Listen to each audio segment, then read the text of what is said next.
Muy bien, de los que me enviaron la tarea, de 22, 17 me enviaron la tarea sobre la República de Indios. Mauricio, lea usted lo que envió como tarea. ¿Qué es Bueno, una República de Indios? la República de Indios fue una forma de gobierno existente en Nueva España que se estableció en los lugares densamente poblados por indígenas. En esta república se respetaron los lugares de los gobernadores tradicionales.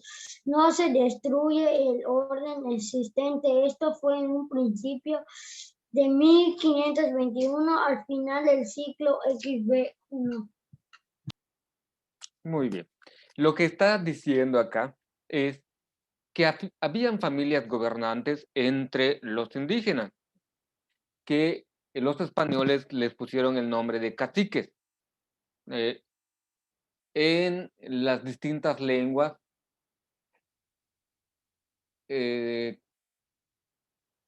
en el náhuatl era Tlataoni, el jefe principal, y Capulis, que eran como subjefes o enviados por el jefe principal a cuidar sus territorios. En el caso de los de la zona maya, se llamaban este, el rey, que les decía Halashwinik,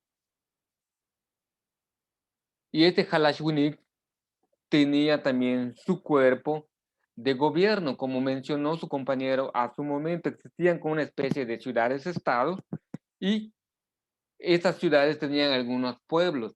Lo que leyó Mauricio indica que esas estructuras no las rompieron definitivamente, dejaban a la persona que estaba gobernando, a la familia gobernante, que esa a su vez iba a dejarle a su primogénito el gobierno cuando él ya no esté. Lo que tenía que hacer este gobernante, al igual que el estilo mexica, era pagarle el tributo al encomendero que esté en turno. Él se encargaba de recaudar lo que se le decía. Y esto fue uno de los elementos que llevaron mm, a, o, al descontento al pueblo, porque el pueblo antes podía pagar en especie.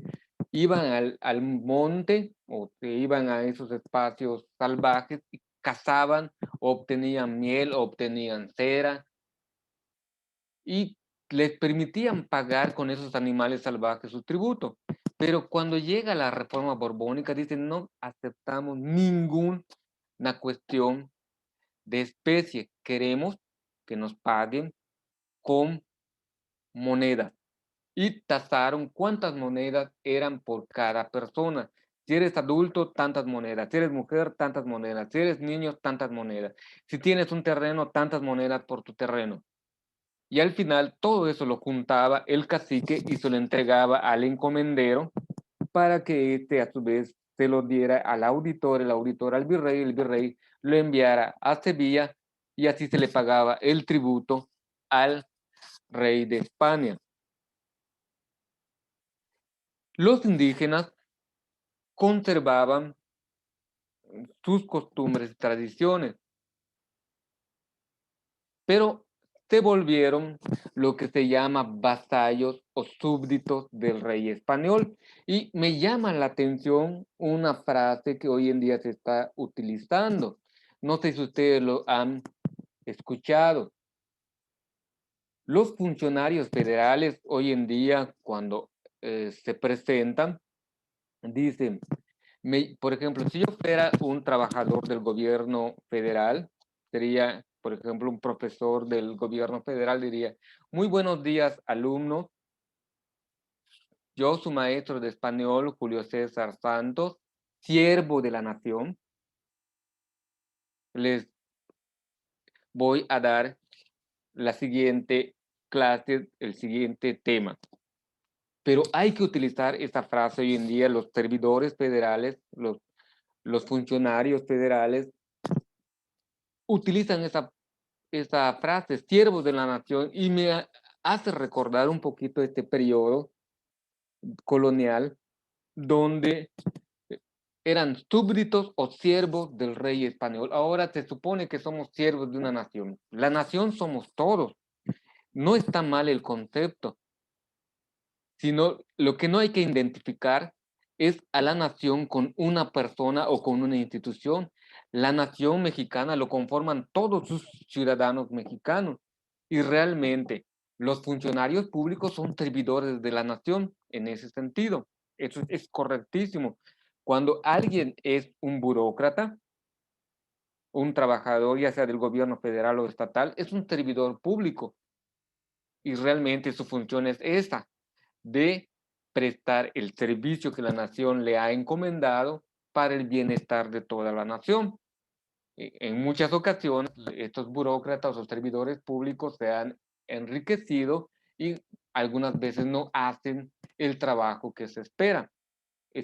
Creemos, esperemos que eso vaya cambiando. Regresando al tema de la República de Indios. No siempre sucedió, como leyó Mauricio, que los indígenas estuvieran viviendo en núcleos poblacionales grandes.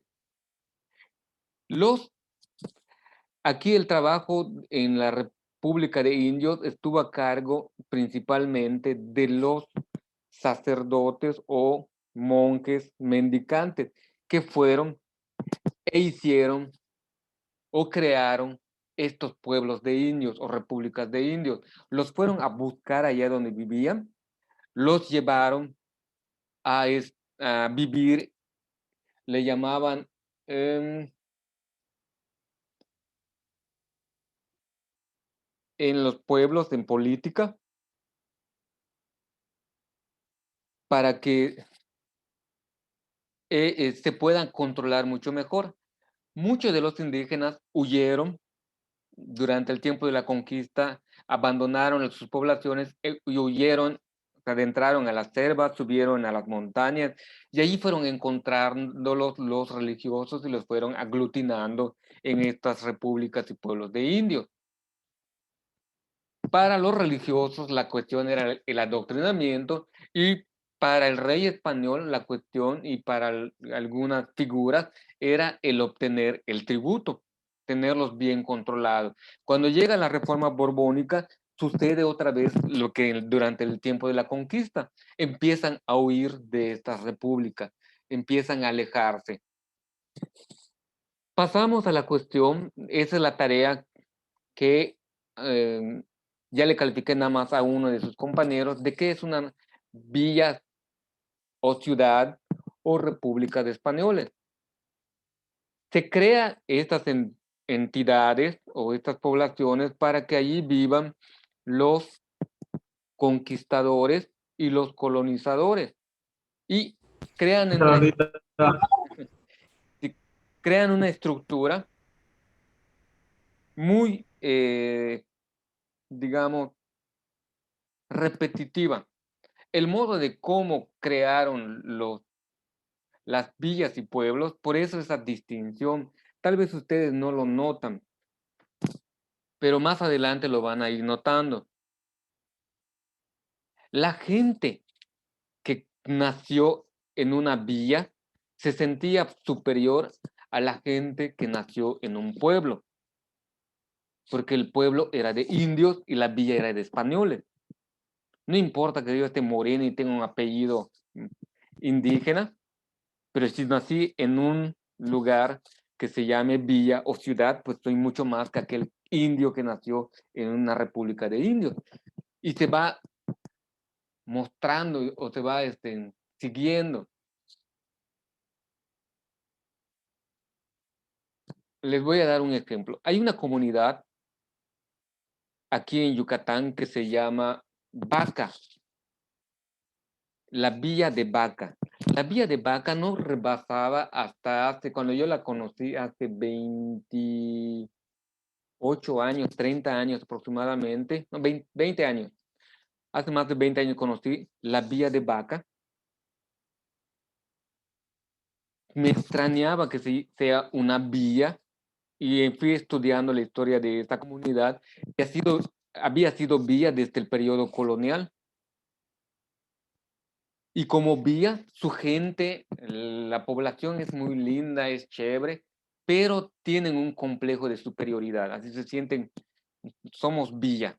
A diferencia del pueblo de Mocochá, que es su vecino, o el pueblo de Temul, que es su vecino, ellos son pueblos. Había otro lugar cercano que era 4 veces más grande que la villa de Vaca, pero apenas tenía 3 años de que había llegado a esa categoría de villa. Toda su vida fue un pueblo. Y esa relación pueblo-villa que existe, o esa visión que tienen los que nacieron en villa y los que nacieron en pueblos, algunas veces se sigue considerando principal en cuestiones de superioridad y discriminación. Esto hay que erradicarlo, esta visión hay que erradicarla. Creo que la mayoría de ustedes nacieron en ciudad, ¿no? La mayoría de ustedes o nació aquí en Humán o nació en algún otro lugar que es ciudad. No tienen esa experiencia de haber nacido en un pueblo o en una villa. O sí, algunos de ustedes nació en algún pueblo. Pueblito de Coyoacán. Bueno, tal cual pueblito no es, pero en esa época todavía no estaba con muchas construcciones, así que se consideraba una ciudad pequeña. Ah, pero es ciudad pequeña. Estaba dentro de la Ciudad de México, pero estaba Ándale. pequeñita en ese. Ahorita ya está enorme, pero antes estaba chiquita. Sí, y fíjate que también lo que tú mencionas, Parra, yo menciono el caso yucateco, pero el caso de la Ciudad de México igual hay una distinción. Tengo unos amigos que una nació dentro de la demarcación que se conoce como Ciudad de México. Ellos son capitalinos. Y otro que nació en el área conurbana conocida como Ecatepec del Estado de México. Le preguntamos, ¿tú eres chilango? Y contestó una grosería. No voy a decir la grosería porque no vale decir groserías en clase. O dijo, mejor perro que ser chilango, insultando a los chilangos, y la otra se empieza a reír. Yo sí soy chilanga. Es que para ustedes no es, o sea, no lo entienden porque no crecieron allí, pero existe como una separación ideológica y igual una separación de sentimiento, de identidad. Si yo soy o nací fuera del área de la Ciudad de México, voy a tener mi identidad de donde yo soy, del lugar de mi procedencia, sea Ecatepec, sea incluso en la misma Ciudad de México, Coyoacán, Chapultepec, la zona de el norte, donde está Venustiano Carranza, van teniendo una identidad propia, que van haciendo una distinción. Yo nací aquí o nací allá. Esto de la cuestión de las distinciones, he tardado un poquito en este aspecto, todavía es vigente. Es una de las herencias que nos dejaron los españoles. Sí tiene que ver mucho con el modo de cómo dividieron el territorio donde vivimos, entre pueblo de indios, villas y ciudades para los españoles. Hay un sesgo o hay algo que ha quedado en nuestra cosmovisión y en nuestro modo de ser e interactuar. Cuando yo era pequeño, yo nací en un pueblo, hoy villa, y dentro de 2, 3 años va a ser ciudad, que había como un conflicto con un pueblo vecino de 5 kilómetros. Tienen el mismo tamaño, tenemos la misma cantidad de gente, prácticamente somos iguales, pero entre Acanqué y Tecón no se podían, así como ver.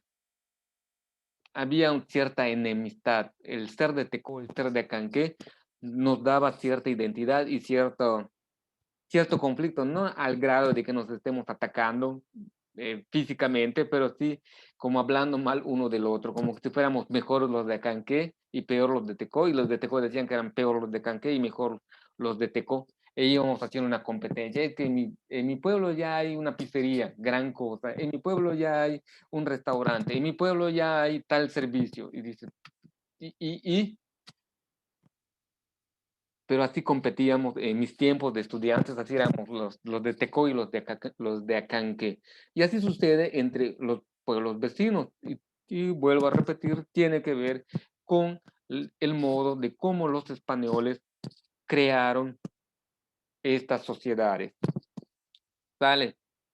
Continuamos con esta visión de las instituciones. Profe, sí, así era más o menos cuando nací en los 90, donde yo nací. Así más o menos era. Ah, Todavía había hierbas. Pero eso de los 90. Ya en el 2000 medio cambió. así es. Ahora ya media.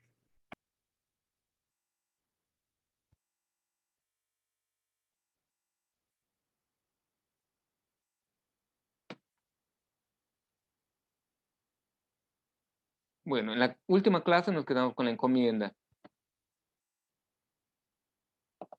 Jesús, ¿qué es una merced real? ¿Qué fue una merced reales? Sí, vamos, sí. Sofi, ¿te acuerdas que era una merced real? No, maestro. ¿Alguien recuerda eso de la clase de ayer? Mercedes reales.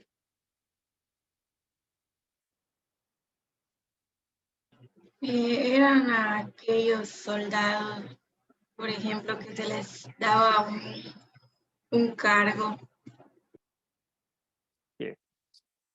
Aquellos que participaron en la conquista de América se les premió con un territorio y dependiendo del grado o rango o la valentía que hayan mostrado durante las batallas, se les iban asignando pueblos.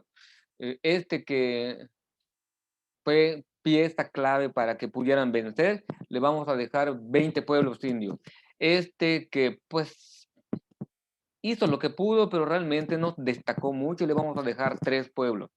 Estos fueron las mercedes reales, la repartición de los territorios y pueblos a los conquistadores. ¿Y quién hizo esa repartición? En el caso de México, después de la conquista de Tenochtitlan, lo hizo Hernán Cortés. En el caso de Yucatán, lo hizo Francisco de Montejo. Según quién haya sido el conquistador, era el que hacía la división de los territorios y los pueblos conquistados. Era como una especie de pago. Esto desaparece por los abusos que van realizando y no le funcionaba y no sabían gobernar y aparecen las encomiendas. ¿Qué es una encomienda?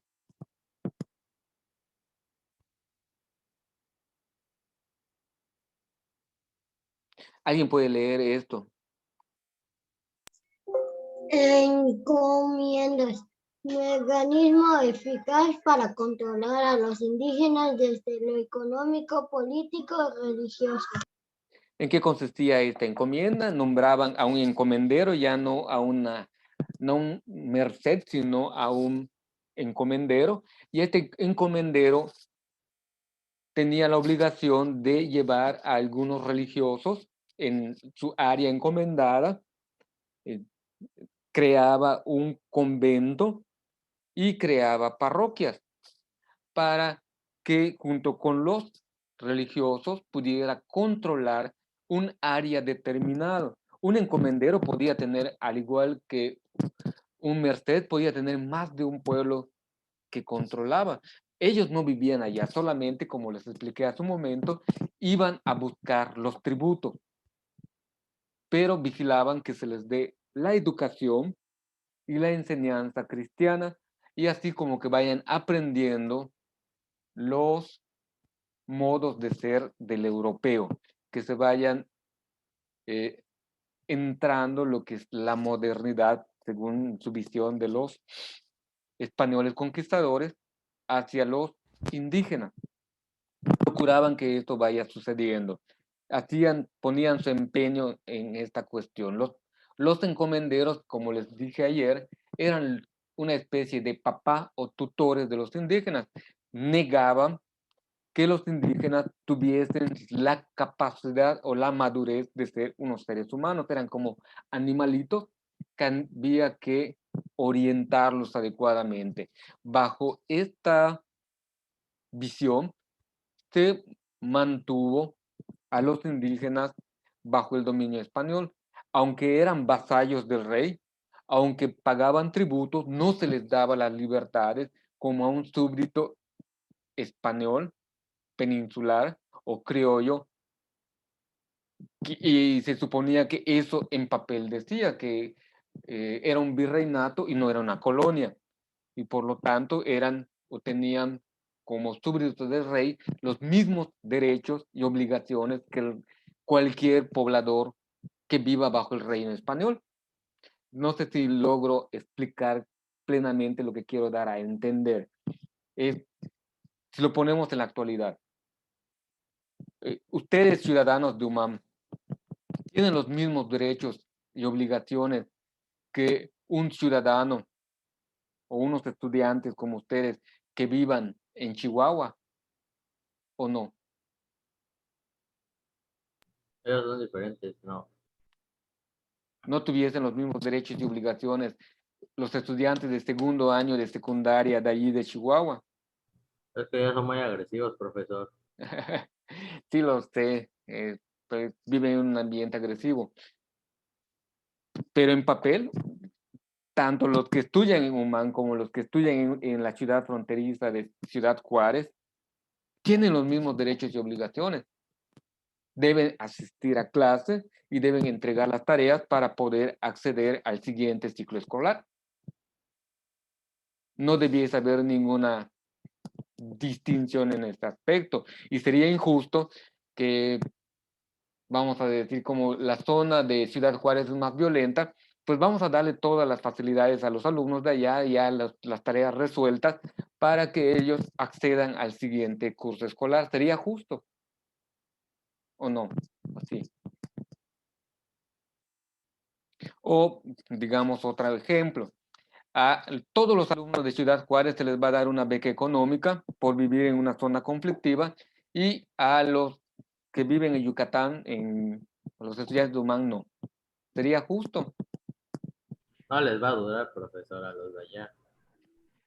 Es eso lo que estoy tratando de explicar en esta cuestión. En papel decían que los indígenas eran súbditos y vasallos del rey español. Por lo tanto, tenían los mismos derechos y obligaciones que en un español, pero bajo el régimen de la encomienda negaban que ellos tengan esa capacidad de poder realizar y mandarse a sí mismos. Necesitaban de la tutela de los encomenderos, que prácticamente era como buscar un pretexto para seguir explotándolos. Después viene otra figura, que son los repartimientos. ¿En qué consistió? Equivale a lo que se le conoció como fajina, que en algunos lugares todavía se sigue aplicando, y que era voluntario, como aparece en esta imagen. Voluntariamente hacían los trabajos. Reparto de los indígenas para trabajos forzados en favor de los españoles. Tanto al encomendero como a los religiosos se les pedía que hicieran ese tipo de trabajo. Tenemos como ejemplo los edificios civiles, hospitales, escuelas de este periodo que construyeron los indígenas, y los templos, conventos que también hicieron los indígenas. No se les pagó un solo peso. Se les consideró que tenían que colaborar ellos para realizar esos trabajos. Sucede algo similar en las escuelas públicas hoy en día. Al inicio del ciclo escolar,